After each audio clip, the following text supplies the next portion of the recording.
اهدنا الصراط المستقيم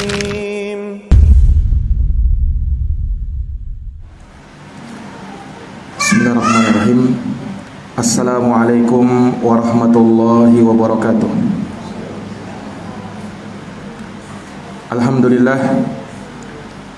Alhamdulillahi rabbil alamin. Wa bihi nasta'inu ala umuri dunya waddin. Asyhadu an la ilaha illallah wahdahu la syarikalah, ilahul awwalina wal akhirin. Wa asyhadu anna Muhammadan abduhu wa rasuluhu shadiqul amin.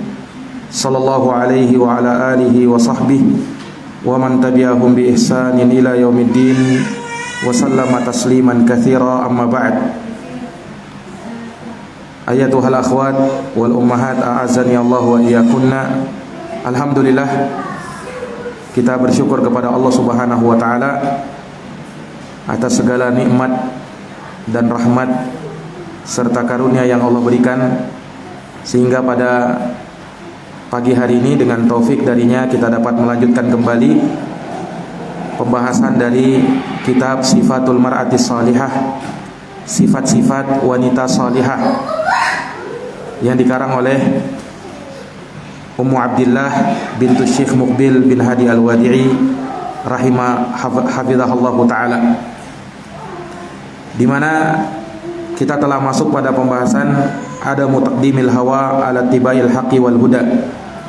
Tidak boleh mendahulukan hawa nafsu di atas pengikutan kepada kebenaran dan petunjuk. Nah, telah kita jelaskan di pertemuan yang lalu tentang ta'riful hawa, definisi hawa nafsu, serta apa yang berkaitan dengannya. Kemudian juga diterangkan bahwasanya al-hawa sharifun an taqabbulil haq. Hawa nafsu ini dapat memalingkan seseorang dari menerima kebenaran atau menolak syariat Allah Subhanahu wa taala setelah datang penjelasan tentang hal tersebut. Dan yang terakhir kita singgung bahwasanya ittiba'ul hawa dolalun wa ghayyun, bahwa mengikuti hawa nafsu ini adalah kesesatan dan penyimpangan. Mengikuti hawa nafsu adalah kesesatan dan penyimpangan. Telah kita sebutkan ayat-ayat yang berkaitan dengan hal tersebut. Maka pada kesempatan ini kembali kita akan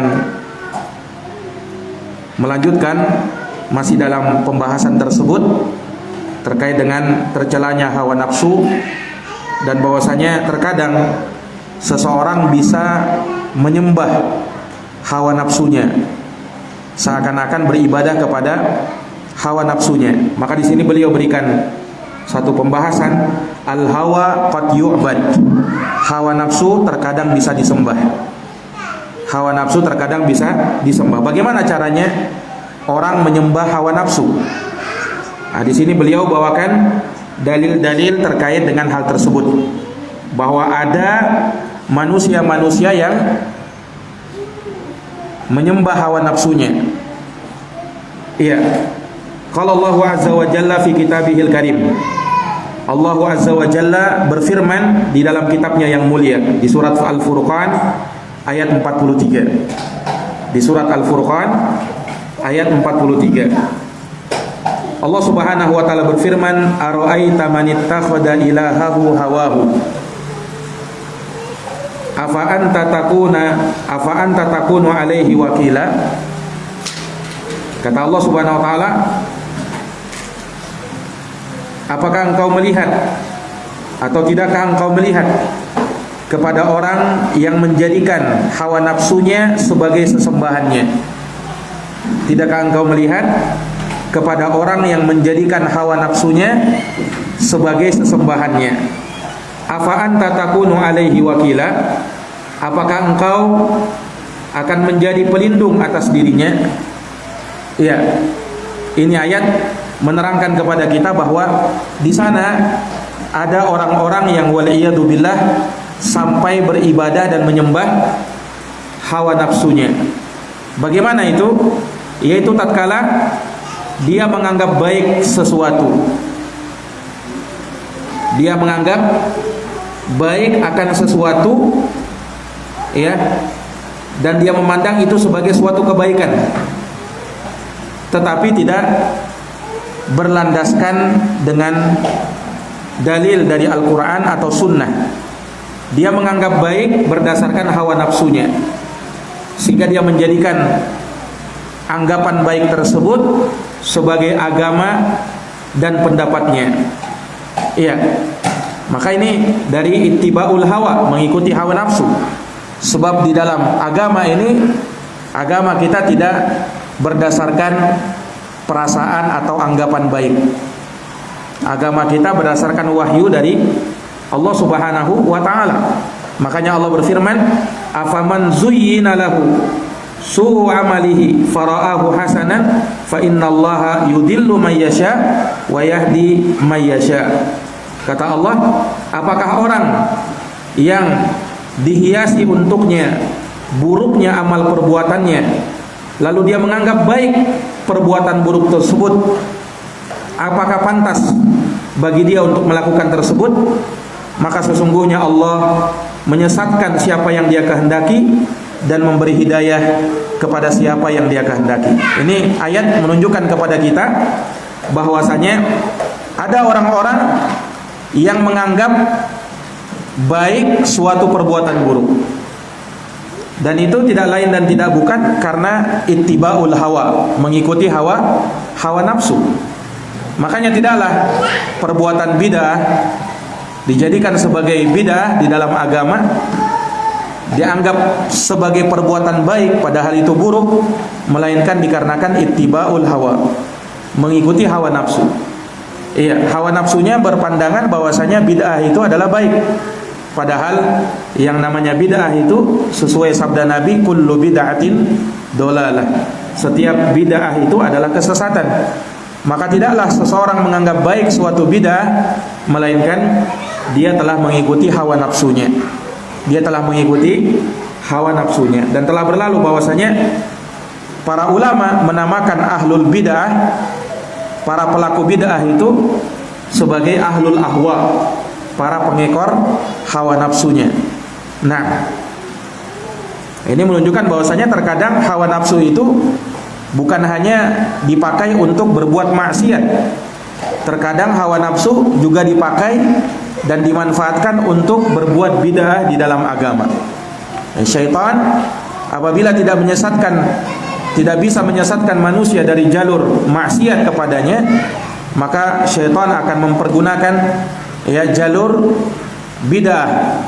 Dianggap baik suatu perbuatan bid'ah padahal itu adalah keburukan, dan bid'ah itu sebagaimana kata Syekhul Islam rahimahullah, ahabbu ilal iblis minal ma'siyah. Bid'ah itu lebih dicintai oleh iblis daripada maksiat. Apa? Bid'ah itu lebih dicintai oleh iblis daripada maksiat. Kenapa begitu? Ya karena kalau maksiat, kalau perbuatan maksiat, orang semua sadar bahwa maksiat itu adalah pelanggaran, adalah dosa.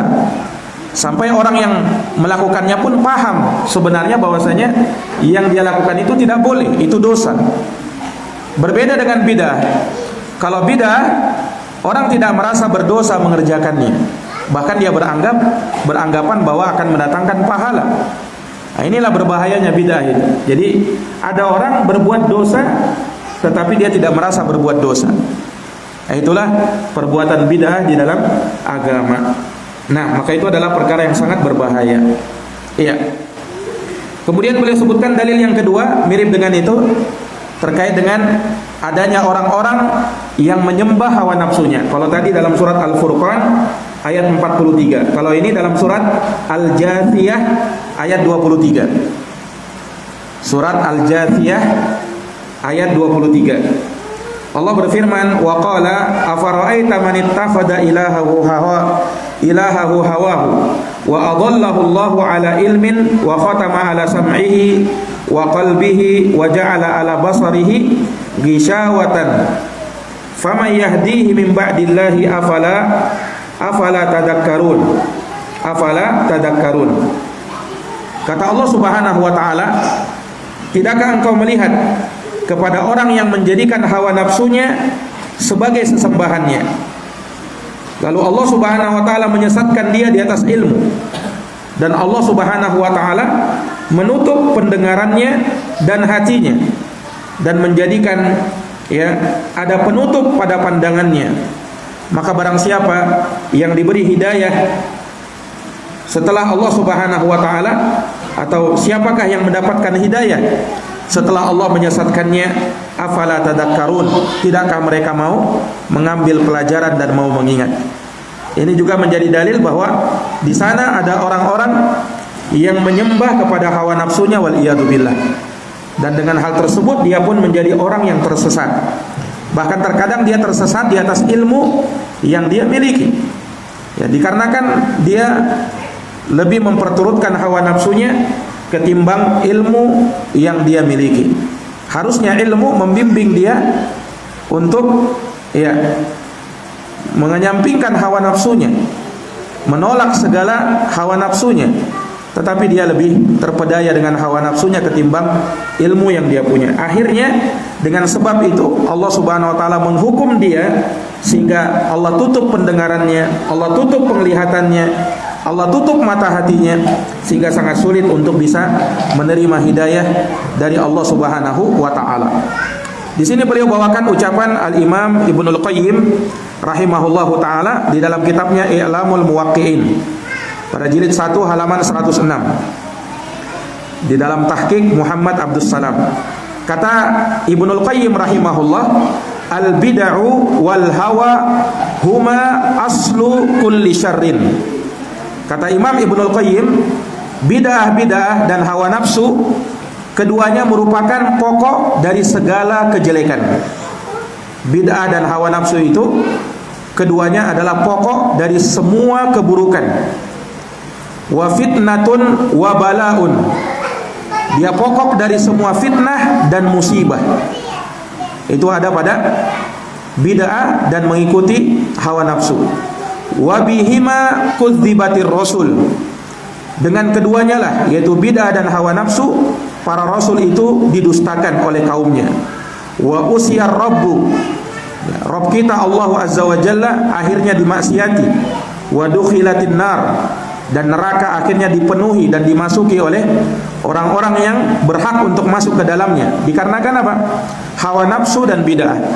Wa halatil uqubat, dan dengan itu juga hukuman-hukuman dari Allah itu diberikan kepada orang-orang yang mendapatkannya. Intahal murad. Demikian ucapannya Al-Imam Ibnul Qayyim rahimahullah, menunjukkan kepada kita bahwasanya dari perkara yang banyak membuat seseorang terjerumus ke dalam kejelekan dan keburukan, maksiat kepada Allah Subhanahu wa taala hingga terjerumus ke dalam api neraka, wal iyadu billah, itu dikarenakan dua hal ini. Dikarenakan hawa nafsu dan bidah. Tidaklah terjadi segala keburukan di dunia ini, mulai dari kesyirikan, mulai dari kebid'ahan, mulai dari kemaksiatan, kecuali pangkalnya dari sana, dari hawa nafsu dan dari perbuatan bid'ah, mengada-ada di dalam urusan agama Allah Subhanahu wa taala. Baik. Wa qala rahimahullahu fi Raudatil Muhibbin, dan Imam Ibnul Qayyim juga berkata di dalam kitabnya Raudatul Muhibbin pada halaman 474. Kata beliau rahimahullah, al-hawa ma khalata syai'an illa afsada. Hawa nafsu, kata beliau, tidaklah bercampur kepada sesuatu melainkan akan merusak sesuatu tersebut. Hawa nafsu tidaklah bercampur pada sesuatu melainkan akan merusak sesuatu tersebut. Kata beliau, fa in waqa'a fil ilmi akhrajahu ilal bid'ah wad dhalalah. Apabila hawa nafsu ada pada ilmu, ilmu yang telah didominasi oleh hawa nafsu, maka dia akan mengeluarkannya kepada bid'ah dan kesesatan. Wa sara sahibuhu min jumlati ahlil ahwa, dan pelakunya akan termasuk dari golongan para pengekor hawa nafsu. Wa in waqa'a fi zuhdi akhraja sahibahu ila riya, dan apabila hawa nafsu ada pada sikap zuhud, maka hawa nafsu itu akan membuat pelakunya mempunyai sifat riya, Dia beramal bukan karena Allah, tapi karena ingin dipuji dan dilihat oleh orang lain. Kemudian wa mukhalafati sunnah, dan hawa nafsu itu akan membuat dia menyelisihi sunnahnya Nabi sallallahu alaihi wasallam. Wa in waqa'a fil hukmi akhraja sahibahu ila dzulmi wa saddihi anil haqqi. Dan apabila hawa nafsu ada pada hukum, masuk pada sebuah hukum, maka hawa nafsu akan membuat pelakunya bersikap zalim dan melawan kebenaran. Ini kalau hawa nafsu ada pada hukum. Wa in waqa'a fil qismah kharajat an qismatil adli ila qismatil jawri. Apabila hawa nafsu ada dalam pembagian, maka hawa nafsu akan membuat pembagian sesuatu menjadi tidak adil. Bahkan menjadi pembagian yang zalim. Wa in waqa'a fil wilayah wal 'azl akhraja sahibahu ila khiyanatillahi wal muslimin. Dan apabila, kata beliau, hawa nafsu ada pada wilayah, maka akan membuat pelakunya menjadi berkhianat kepada Allah dan kaum muslimin. Jika hawa nafsu sudah ada pada suatu wilayah yang dia pimpin, yang dia berada di dalamnya, maka hawa nafsu itu akan membuat dia berkhianat terhadap Allah Subhanahu wa taala yang mengamanahi dia untuk memimpin suatu wilayah, dan mengkhianati rakyatnya dari kalangan kaum muslimin. Haitsu yuwalli bihawahu wa ya'zilu bihawahu, di mana dia memimpin bukan dengan kitabullah, bukan dengan sunnah Rasulullah, tetapi dengan hawa nafsunya. Kapan hawa nafsunya berbicara seperti ini, maka dia akan berbicara seperti itu. Kapan hawa nafsunya berkata begini, maka dia akan ikuti kata-kata seperti itu. Wa in waqa'a fil ibadah kharajat an antakuna ta'atan wa qurbatan fama qarana syai'an illa afsadah. Dan kalau hawa nafsu ada pada ibadah, maka ibadah tersebut akan keluar dari ketaatan dan kurbah yang bisa mendekatkan diri kepada Allah. Tidak lagi berbuah ketaatan dan tidak lagi bisa mendekatkan kepada Allah. Ini kalau ibadah kemasukan hawa nafsu di dalamnya. Nah, maka kata Imam Ibnul Qayyim rahimahullah, fama qarana syai'an illa afsadah. Tidaklah hawa nafsu ada pada sesuatu melainkan dia akan merusak sesuatu tersebut. Jadi hawa nafsu ini sangat berbahaya. Dalam apa saja, dalam kehidupan kita, dia akan merusak. Hawa nafsu kalau ada pada ibadah akan merusak ibadah. Hawa nafsu kalau ada pada ilmu, maka akan merusak ilmu kita. Hawa nafsu kalau ada pada hubungan rumah tangga, maka akan merusak rumah tangga kita. Hawa nafsu kalau ada pada hubungan ukhuwah persaudaraan, maka akan merusak persaudaraan, akan merusak silaturahim, akan merusak hubungan pertemanan, dan banyak sekali yang dirusak oleh hawa nafsu ini. Makanya seseorang harus waspada dari yang namanya ittiba'ul hawa, mengikuti hawa nafsu. Tadi di pertemuan yang lalu pernah kita sebutkan apa benteng yang bisa membendung kita dari mengikuti hawa nafsu supaya tidak mengikuti hawa nafsu. Ada 3 yang kita sebutkan. Yang pertama, munculkan dalam diri perasaan khasyatullah, perasaan takut kepada Allah Subhanahu wa taala, sehingga dengan hal itu akan membuat dia tidak lagi mengikuti hawa nafsunya. Yang kedua, hendaknya dia memperbanyak untuk belajar ilmu. Hendaknya dia memperbanyak belajar ilmu agama, supaya hawa nafsu tidak lebih mendominasi dirinya. Hawa nafsu itu akan ada ketika ilmu kita melemah, maka dia lebih didominasi oleh hawa nafsu. Tetapi kalau ilmunya semakin banyak, maka ilmunya yang akan menguasai dirinya. Kemudian yang ketiga, perbanyak untuk berzikir kepada Allah. Perbanyak apa? Berzikir kepada Allah Subhanahu wa taala, supaya jangan sampai kita ini mengikuti hawa nafsu. Nah, ini para akhwat dan para ummahat, ibu-ibu dan saudari-saudari sekalian yang dimuliakan oleh Allah Subhanahu wa taala. Baik. Kemudian kata beliau, Wa dzukira anna asyaitana laisa lahu dakhlun ala bani Adam illa min babil hawa. Dan disebutkan bahwa syaitan itu tidak ada ruang bagi dia untuk bisa memasuki anak cucu Adam, untuk bisa menggoda anak cucu Adam, ya, kecuali dari pintu hawa nafsu. Tidak ada celah bagi syaitan untuk bisa masuk ke dalam anak cucu Adam, menggoda dia, menghasut dia, memberikan was-was kepada dia, melainkan dari pintu apa? Hawa nafsu. Fa innahu yatifu bihi min aina yadkhul. Karena sesungguhnya syaitan itu akan berkeliling, akan melihat, ya, mengelilingi anak cucu Adam. Kemudian dia akan lihat dari pintu mana yang dia bisa masuki untuk bisa menyesatkan anak cucu Adam ini. Nah, dia akan lihat dari pintu mana, hatta yufsidu alaihi qalbahu wa a'malah, hingga dia bisa merusak hati dan amalnya. Maka disebutkan fala yajidu madkhalan illa min babil hawa. Maka syaitan tidak mendapati pintu yang paling bagus untuk bisa memasuki anak cucu Adam, melainkan dari pintu hawa nafsu. Fayusri ma'ahu sarayanis sam fil a'dha. Maka syaitan pun berjalan bersamanya sesuai dengan perjalanan racun yang memasuki apa? Anggota tubuh manusia. Yani syaitan itu, ya, masuk ke dalam manusia, mengganggu manusia, ya, persis seperti racun yang masuk ke dalam tubuh atau anggota tubuh manusia, meracuninya sehingga membuat apa? Membuat dia akan binasa. Wal iyadu billah. Nah, maka ini ucapannya Imam Ibnul Qayyim rahimahullahu taala, dan beliau berkata di sini, Ummu Abdillah berkata, wa kalamuhu tawilun fi hadzal masdar ala madarihi wa mafasidihi wa tahdhir minhu. Dan ucapan beliau Imam Ibnul Qayyim sangat panjang dalam hal ini, menjelaskan akan bahaya, kemudaratan, kerusakan, dan peringatan dari yang namanya hawa nafsu. Dari yang namanya apa? Hawa nafsu.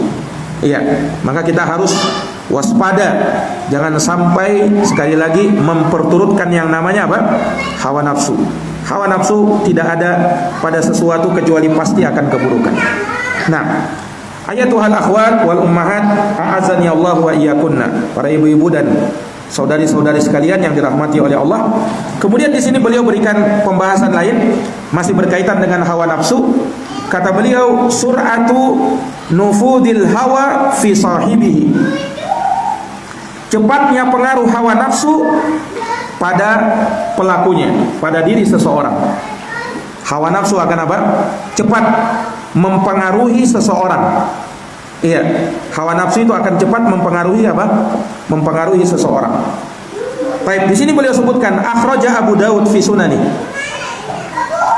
Diriwayatkan oleh Imam Abu Daud dalam sunannya, min hadithi Muawiyah ibn Abi Sufyan, dari hadis Muawiyah bin Abi Sufyan. Qala, beliau berkata, annahu qama fina faqala, bahwa beliau berdiri di depan kami, di tengah-tengah kami. Lalu beliau berkata, ala inna Rasulullah sallallahu alaihi wasallam qama fina faqala. Rasulullah pernah berdiri di tengah-tengah kami. Kemudian Rasulullah bersabda, ala inna min qablikum, ala inna man qablakum min ahlil kitab iftaraku ala sintaini wa sab'ina millah. Jadi Nabi SAW bersabda kepada para sahabat, ketahuilah, kata Rasulullah, sesungguhnya orang sebelum kalian itu dari kalangan ahlul kitab iftaraku, mereka terpecah belah, ala sintaini wa sab'ina millah, menjadi 72 golongan. Kenapa mereka bisa terpecah belah? Tidak lain dan tidak bukan karena mengikuti hawa nafsu. Karena mengikuti hawa nafsu. Wa inna hadhil millah, dan sesungguhnya agama ini, kata Nabi, yaitu Islam, sataftariku ala salasin wa sab'in, akan terpecah menjadi 73 golongan. Lebih banyak. Umat Islam akan terpecah belah menjadi 73 golongan. Kata Nabi, sintani wa sab'una finnar, 72 di dalam golongan, 72 di dalam api neraka, wa wahidatun fil jannah, dan hanya satu di dalam surga. Siapa yang di dalam surga ini? Wahiyal jamaah. Ya, yang satu di dalam surga ini adalah al-jamaah. Al-jamaah ini tidak menunjuk kepada kelompok tertentu, tetapi ini pensifatan. Makanya Rasulullah SAW mensifatkan atau menyebutkan tafsir jamaah di dalam hadis yang lain, di dalam riwayat yang lain, kata Nabi, ma ana alaihil yauma wa ashabi. Al-jamaah itu adalah mereka yang berada di atas jalanku dan jalan sahabatku. Ya, walaupun namanya adalah, nama kelompoknya adalah al-jamaah, tetapi kalau dia tidak berjalan di atas jalannya Rasulullah dan jalannya sahabat Rasulullah, maka dia bukan termasuk di dalam golongan yang selamat tersebut. Al-firqatun najiyah. Jadi Nabi ketika disebutkan atau ditanya oleh para sahabat, orang yang selamat itu manhum ya Rasulullah, siapa mereka? Para sahabat tanya orang-orangnya, pelakunya siapa? Orang-orang yang selamat itu. Nabi tidak menjawab orang-orangnya, karena kalau disebut orangnya terlalu banyak dan tidak mungkin bisa disebut. Tetapi Nabi hanya sebut sifatnya mereka. Sifat mereka adalah orang yang berada di atas jalanku dan jalan sahabatku. Itulah al-jamaah. Itulah al-jamaah. Nah, kemudian Nabi SAW bersabda, wa innahu sayakhruju min ummati aqwamun tajara bihim tilkal ahwa kama yatajarul kalabu bi sahibihi. Nah, kemudian kata Nabi, dan sesungguhnya akan keluar dari umatku beberapa kaum, beberapa golongan manusia, tajara bihim tilkal ahwa, yang mana mereka akan mengikuti hawa nafsu mereka, kama yatajarul kalabu bisahibi, sebagaimana ya penyakit rabies karena gigitan anjing gila itu menjangkiti ya orang yang terkena penyakit tersebut. La yabqa minhu irqun wala mafsilun illa dakhalah. Tidaklah tersisa dari uratnya atau persendiannya kecuali akan masuk ke dalam dirinya. Jadi ini ibarat Nabi SAW, orang yang sudah terjangkiti hawa nafsu itu bagaikan orang yang kena penyakit rabies. Tidaklah ada persendiannya, tidaklah ada urat-uratnya, melainkan akan masuk ke dalam dirinya penyakit tersebut. Itulah hawa nafsu. Nauzubillahi min zalik. Ini dari Nabi SAW.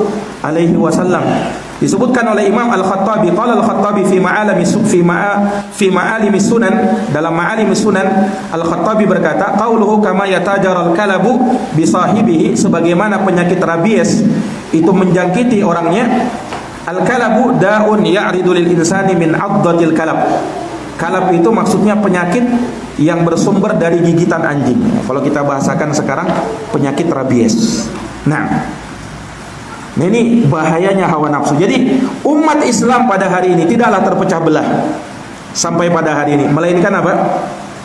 Melainkan karena ittiba'ul hawa, mengikuti hawa nafsu. Jadi kalau ditanya apa sebabnya mengapa umat Islam itu terpecah belah, padahal nabi mereka nabi yang satu, Quran mereka satu, ya Allah yang mereka sembah satu, kiblat mereka satu. Kenapa mereka bisa terpecah belah? Sebab utamanya ittiba'ul hawa, karena mengikuti apa? Mengikuti hawa nafsu. Itulah yang membuat mereka terpecah. Andaikan hawa nafsu dibuang, kemudian hanya fokus beragama sesuai dengan dalil Quran dan Sunnah, dengan pemahaman sahabat, maka tidak ada lagi perpecahan. Tetapi sudah menjadi sunnatullah, akan selalu ada yang namanya perpecahan dan perselisihan di tengah umat ini. Nah, hanya di sini kita bisa mengambil faidah bahwa ketika Nabi menyebutkan wasataftariqu hadhil millah, agama ini akan terpecah belah. Dalam satu riwayat wasataftariqu ummati, umatku akan terpecah belah, menunjukkan bahwasanya mereka yang terpecah belah ini masih umatnya Nabi. Mereka bukan orang kafir. Mereka bukan murtad dari Islam. Mereka masih berada di atas agama Islam. Tetapi ya 72 yang masuk dalam neraka itu mereka menyimpang, berbuat bid'ah di dalam agama, akhirnya terancam masuk neraka. Akhirnya terancam masuk ke dalam neraka. Nah, dan ini hadits berupa ancaman, bukan memastikan. Iya, bukan memastikan. Karena sebagian orang mencela ya Ahlus Sunnati wal Jamaah karena membawakan hadits ini. Apa katanya? Ahlussunnah wal Jamaah Salafi itu katanya hanya mengklaim dirinya yang masuk surga, sementara 72 katanya di dalam neraka. Nah, ini ayat atau ini hadis itu ancaman. Siapa saja yang menyelisihi Quran dan Sunnah dengan pemahaman sahabat, maka dia terancam masuk neraka. Itu ancamannya, tetapi tidak memastikan.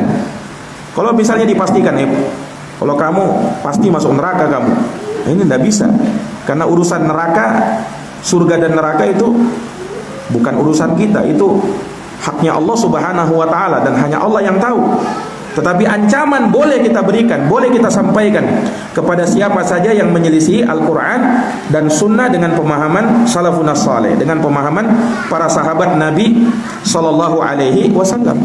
Nah berbeda dengan orang-orang yang sudah betul-betul keluar dari agama ini. Mereka tidak masuk dalam 72. Orang yang murtad dari agama itu tidak masuk dalam 72 ini.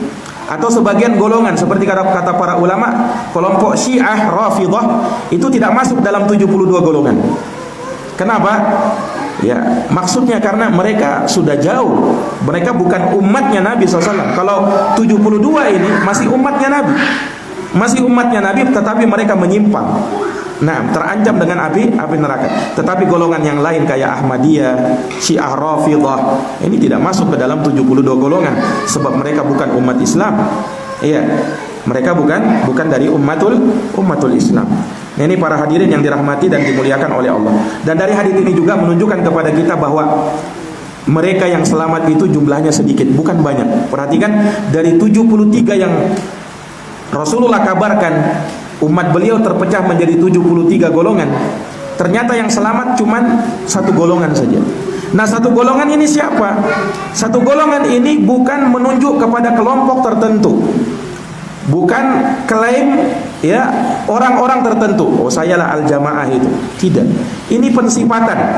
Siapapun dia, dimanapun dia, ya, apapun sukunya, bagaimanapun warna kulitnya. Nah, sepanjang yang menjadi pedoman hidupnya adalah Al-Quran dan Sunnah Nabi sesuai dengan pemahaman salaf, maka dialah yang selamat. Tidak peduli dari suku mana, dari bangsa mana, dari negara mana, apakah dia mengaku sebagai seorang salafi atau tidak, ya.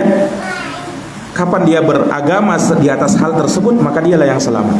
Itu pensifatan saja. Orang boleh mengatakan sayalah al-jamaah, saya al-jamaah. Pengakuan boleh, klaim saja itu boleh, tetapi itu tidak cukup, ya. Sekedar klaim atau pengakuan, harus dibuktikan. Benar enggak kamu berada di atas al-jamaah, yaitu sesuai dengan jalannya Nabi dan jalan para sahabat. Harus dibuktikan. Qul hatu burhanakum in kuntum shadiqin. Datangkan bukti-bukti kalian kalau kalian memang orang yang jujur, orang yang benar, berada di atas kebenaran. Nah, para hadirin, para akhwat dan para ummahat, a'azani Allah wa iyyakum. Maka sekali lagi bahwa Nabi SAW mengabarkan bahwa umatnya terpecah belah menjadi seperti ini, itu dikarenakan apa? Ittibaul hawa. Makanya yang selamat yang membuang hawa nafsunya. Yang selamat adalah yang berpegang teguh dengan Quran, Sunnah, dengan pemahaman sahabat, dan dia tidak mengikor kepada hawa nafsunya. Yang binasa diancam dengan api neraka gara-gara apa? Gara-gara mengikuti hawa nafsu. Gara-gara mengikuti hawa nafsu. Nauzubillahi min zalik. Dan Nabi ibaratkan betapa bahayanya mengikuti hawa nafsu itu, ya, sampai Nabi ibaratkan seperti penyakit rabies yang kalau sudah menjangkiti seseorang, sangat mengerikannya orang yang kena penyakit rabies itu. Nah begitu pula orang yang terjangkit dengan hawa nafsu. Ya, mungkin badannya sehat-sehat saja, tidak ada tanda-tanda sakit pada dirinya, tetapi batinnya yang sakit, hatinya yang sakit. Nah, dan dia sulit untuk menerima petunjuk dari Allah Subhanahu wa taala. Dan ini juga menunjukkan kepada kita bahwa banyak dari manusia yang terjerumus ke dalam hawa nafsu. Dan ini yang harus kita waspadai. Banyak manusia yang terjerumus ke dalam hawa nafsu, dan kita tidak bisa menjamin diri kita selamat dari hawa nafsu. Iya. Makanya kalau kita tidak bisa menjamin diri kita, kita harus bersungguh-sungguh di dalam memerangi yang namanya al-hawa, memerangi hawa nafsu. Ya, dengan menempuh sebab-sebab supaya kita bisa diselamatkan dari hawa nafsu. Terus belajar agama, terus mempelajari agama Allah, ya, terus mengambil nasihat-nasihat, terus memperbanyak zikir kepada Allah Subhanahu wa taala, memperbanyak ibadah kepada Allah Subhanahu wa taala, ya. Apabila kita ingin terbebas dari yang namanya ittibaul hawa. Ya, karena sedikit orang-orang yang selamat dari yang namanya hawa nafsu. Nah, dan itu sudah menjadi ketetapan Allah Subhanahu wa taala, sebagaimana Allah juga menyebutkan bahwasanya wa qalilun min ibadiyas syakur. Sangat sedikit hambaku yang bersyukur kepada Allah. Artinya banyak hamba-hamba Allah yang justru kufur terhadap nikmat. Ya. Kalau ikut kebanyakan, maka kebanyakan ikut kepada hawa nafsu. Makanya Allah berfirman, wa in tuti aktsara man fil ardi yudilluka an sabilillah. Jika kamu mengikuti kebanyakan orang di muka bumi, niscaya mereka akan menyesatkan kamu dari jalan Allah Subhanahu wa taala. Ya, kalau ikut kebanyakan orang akan menyesatkan kita dari jalan Allah. Ukuran kebenaran jangan lihat dari sedikit atau banyaknya pengikut. Ini yang harus kita jadikan catatan. Ukuran kebenaran jangan dilihat dari sedikit atau banyaknya pengikut. Jangan mentang-mentang, oh itu banyak pengikutnya, oh itu banyak pengajiannya, paling banyak orang yang datang, oh itu pasti kebenaran. Belum tentu. Sebagaimana jangan menjadikan patokan sedikit, oh itu yang paling benar. Katanya apa? Oh itu sedikit. Yang selamat itu kan yang sedikit. Berarti itu benar, pasti benar. Itu bukan jadi patokan. Sedikit atau banyak bukan jadi patokan. Yang jadi patokan dilihat apakah yang dibahas di situ Quran dan Sunnah dengan pemahaman sahabat atau tidak. Iya, tidak cukup sekedar Quran saja, tidak cukup sekedar Quran dan Sunnah saja, tetapi Quran dan Sunnah harus dipahami dengan pemahaman sahabat, dengan pemahaman as-salafus saleh. Itulah jalan petunjuk, itulah jalan hidayah yang jauh dari al-hawa, yaitu hawa nafsu. Para akhwat dan para ummahat, ibu-ibu dan hadirat yang dirahmati dan dimuliakan oleh Allah, mungkin ini yang bisa kami paparkan terkait dengan pembahasan ini, dan insyaallah taala masih ada beberapa pembahasan yang lain terkait dengan tidak bolehnya kita bermajelis dengan ahlul ahwa, dengan pengekor hawa nafsu. Ya, kemudian juga akan dibahas tentang jenis-jenis hawa nafsu itu, dan yang terakhir doa yang diajarkan oleh Nabi, ya, untuk bisa selamat dari yang namanya hawa nafsu. Nah, insyaallah taala akan kita bahas di pertemuan yang akan datang biidznillah taala. Jazakumullah khaira katsira. Mohon maaf atas segala kekurangannya, dan kita tutup dengan doa kafaratul majlis. Subhanakallahumma wa bihamdika asyhadu an la ilaha illa anta astaghfiruka wa atubu ilaik. Wassalamualaikum warahmatullahi wabarakatuh.